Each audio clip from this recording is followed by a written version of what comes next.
Damon Fordham, adjunct professor of history at Charleston Southern University of the Citadel. And this morning I'd like to give you a review of a really fascinating book. One of my heroines is the great Miss Zora Neale Hurston. She was one of the first African Americans to realize the beauty of our folklore and folk culture. And she wrote some really wonderful books about it, like Tell My Horse and Mules and Men and other such books that basically preserve the folk wisdom and the humor of the ancestors of today's African Americans.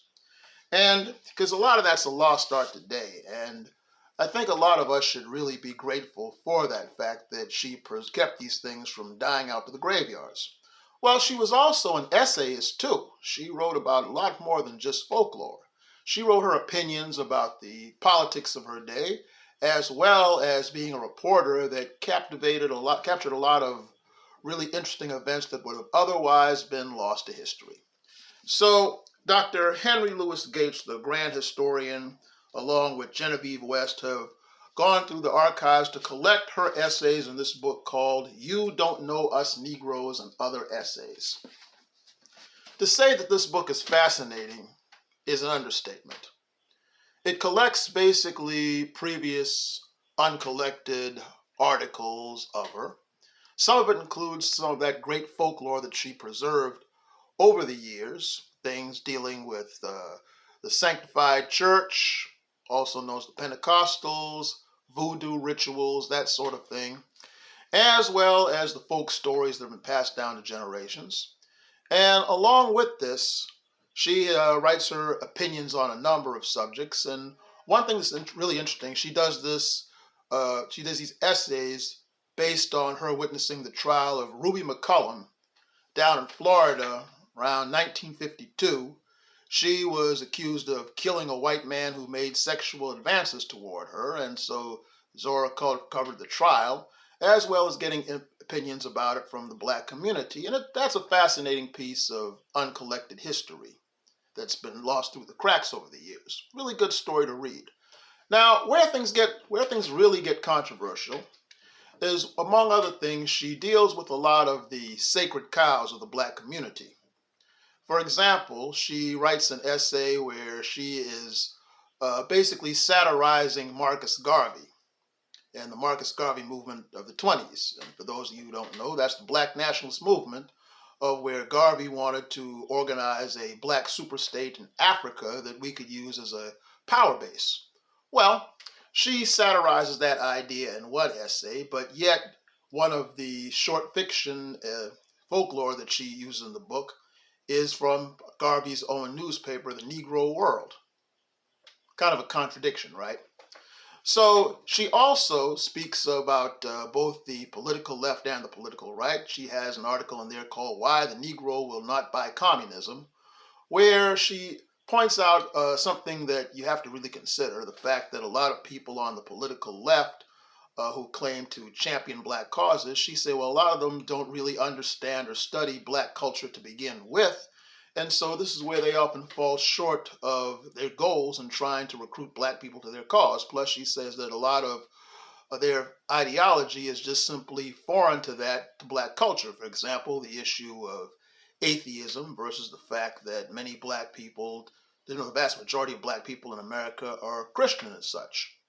So that's something worthy to think about. But where it really gets controversial along with that is that she, as opposed to a lot of things that a lot of African Americans have traditionally been politically for example, she is very much against the New Deal policies of Franklin Roosevelt, feeling that a lot of government influence is akin to slavery for black people because you have to basically, in order to get these goodies from the government, conform to various rules from the government, and she feels that that's a restriction on personal freedom. And then she does an article called The Rise of the Begging Joints, where she basically speaks ill of a number of the black colleges of that period as basically miseducating young people, having incompetent leadership, among other things. And it's kind of clear if you read through the lines here that she Now, it's not that she's opposed to black colleges, as she taught at one for a while, taught a couple of them, but she feels that this criticism, she wants them to do better. And that's where you get tricky with a lot of black people, because a lot of black people have this fear of, oh my goodness, what are white people going to think? And feel that that feeds into the stereotype of black incompetence, you see. And so that's why a lot of times people have been reluctant to, quote, air their dirty laundry in the public, but she doesn't care about that. She just wants to get her message out across. Then she, in this article, Which Way the NAACP, she criticizes the Brown versus Board decision in 1954 that integrated the schools. She said that the idea of the mistreatment of the Little Rock Nine, the black students in Arkansas who integrated Central High, they were badly mistreated for a couple of years before the schools were integrated. And she feels that it's simply not worth it to put black students through such things, and that the Brown versus Board decision was an insult to African Americans, saying that we were incapable of running their own schools. And then she goes on to criticize the NAACP for being a classist organization, i.e. mostly for the middle class and not necessarily for the black people furthest down who she feels needs the most help. Now, then, along with that, she actually advocates support for some politicians in the Deep South who many black people consider reactionary, but she defends some of these people as doing some genuinely good things for black people, as well as with the Southern white people in general. She offers a very nuanced and balanced view of them. Now, a lot of people who read this book would be shocked by some of these things and would consider her a very controversial person. And one of the fallacies of our time, I think, is that we have this tendency of dealing with people in terms of absolutes. If a person believes in something that we don't like or says something that we don't like, they cancel them and all this. That's dangerous. That's absolutism. You have to understand what's missing a lot from the dialogue nowadays is that you can appreciate what someone does, but yet disagree with a number of the things that they say, as long as we're not talking about agitating violence against innocent human beings or something like that. I think that, or suppression of human beings, I think that you should have an open mind to where you understand that people evolve in their thinking over a period of time, and sometimes that you'll just simply disagree with them at times. And the thing to question is whether their good that they do outweighs their bad. So, having said all of that, in reading this book, some people will be appalled by some of the things that she says, but I don't think that we should allow that to take away from the great things that Zora Neale Hurston did in preserving the folklore of black people that otherwise would have been misinterpreted by people outside of the culture or lost to the graveyards.